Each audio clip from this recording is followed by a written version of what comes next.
Ну что, признавайтесь, хотите взглянуть на дачу Медведева? Чувствую, что хотите. И я, честно говоря, сам ужасно вам хочу ее показать, потому что Медведев, он премьер-министр правительства России и лидер партии «Единая Россия». И сейчас идет на выборы во главе этой партии, агитирует за себя, обещает много чего. Только почему-то он забыл показать народу свою дачу. Но он забыл, а мы не забыли. Собственно, про то, что называется дача Медведева, известно уже несколько лет. Это огромная резиденция рядом со старым русским городом Плес в Ивановской области. Журналисты писали про нее еще в 2011 году. Про нее в Википедии написано, но фотографий никаких не было, ни одной фотографии, потому что подобраться никто не мог. И это совсем не удивительно. Вот посмотрите, каким 6-метровым забором она окружена. Любой подход и подъезд к этой резиденции ограничен не только с земли, но и со стороны реки Волга, к которой она примыкает. Сам Медведев здесь бывает довольно регулярно, и на яхте сюда на своей приплывал, и даже по инстаграму лидера «Единой России» можно это определить. Вот смотрите, вот фотография с грибочками, а дальше смотрим, где она сделана. И по геотегу видим, что именно там, в резиденции в Плесе. Ну что, нам осталось самое легкое – перебраться через этот самый 6-метровый забор. Для военно-космических сил Фонда борьбы с коррупцией эта проблема не составляет никакой, поэтому впервые полет над тем, что журналисты называют дачей Медведева. Залетаем мы со стороны Волги и сразу видим частную пристань и два судна на воздушной подушке. Они здесь находятся круглосуточно при этой резиденции. Здесь же заканчивается склон для катания на горных лыжах. Мы видим два дома, и так и хочется сказать: ой, да они совсем небольшие, но не спешите, основную резиденцию вы увидите в конце. А это, судя по всему, гостевой дом, ну или какой-то дом, построенный рядом с лыжным подъемником. Смотрите, это станция спецсвязи. Мы каждый раз видим такие на участках всяких высших чиновников. Вот знаменитый 6-метровый забор. Вот тут вот так и хочется сказать, а это задняя часть резиденции, где есть теплицы, дома прислуги и все такое. Но на самом деле по документам резиденция заканчивается аж вот там на горизонте у границы дальнего леса. Гостиница для персонала. Снова станция спецсвязи. А здесь мы видим две вертолетные площадки. Всего их в резиденции 3 штуки, как в знаменитом Путинском дворце в Геленджике.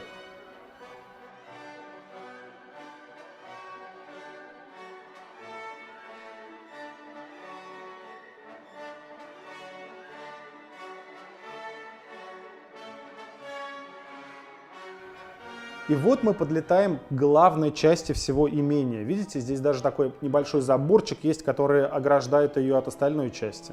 Историческая усадьба Миловка 1775 года постройки, только новенькая и отреставрированная. Домик для уточки.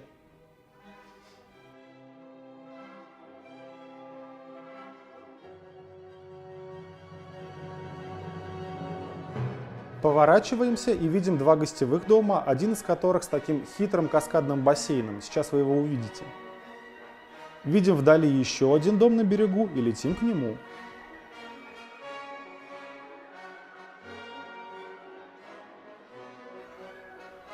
Это у нас дом с бассейном. Деталей мы не знаем, но по документам он значится именно так. Бассейн должно быть довольно большой.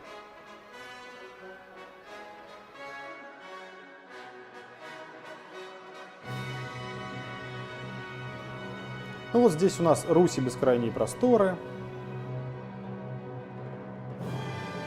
Снова 6-метровый забор, ограждающий Русь от Дмитрия Медведева. Ну или Дмитрия Медведева от Руси, чтобы там ему по шее не надавало. Летим назад. Общая площадь резиденции более 80 гектаров. Это почти как 3 Кремля, ну или 30 красных площадей. Ее рыночную стоимость мы даже и оценить не можем. Реконструкция старинной усадьбы, несколько домов, бассейны, гостиница, лыжный склон, подземные объекты. Мы предполагаем, что возвести такой комплекс стоит не меньше 25-30 миллиардов рублей. Вот, кстати, доска для гигантских шахмат. На ней и сам Дмитрий Медведев может быть королем и крушить непокорные фигуры. В общем, тут привольно и прекрасно. Наверное, очень хорошо думается. И именно здесь Дмитрий Медведев изобрел свои лучшие крылатые фразы вроде: «Подержите здесь, вам всего доброго, хорошего настроения и здоровья». Вам, наверное, очень интересно, кто же оплатил всю эту радость. Одно можно сказать точно, Медведев этого не делал. Усадьба находилась в собственности сначала одного фонда под названием «Дар», и он тесно связан со Светланой Медведевой, а даже наблюдательный совет этого фонда возглавлял однокурсник Медведева Илья Елисеев. По информации СМИ, щедрую сумму в 30 миллиардов рублей некоммерческому фонду отстегнули акционеры газовой компании «Новатэк» Симоновский и Михельсон. Вот на эти деньги фонд и купил историческую усадьбу, реконструировал ее и построил все, что вы видели.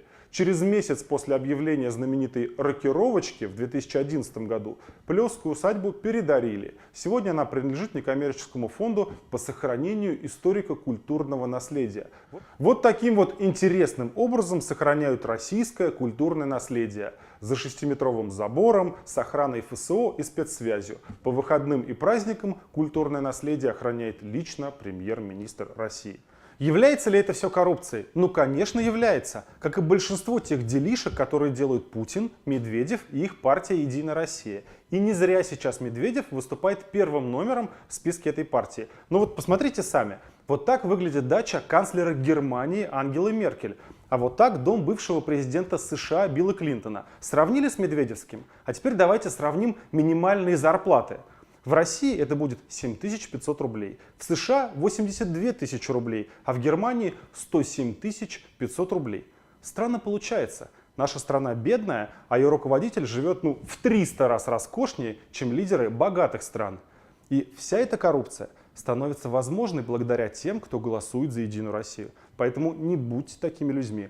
Если вы все-таки пойдете на эти выборы в ближайшие выходные, то обязательно проголосуйте против Единой России и сагитируйте как можно больше знакомых сделать это.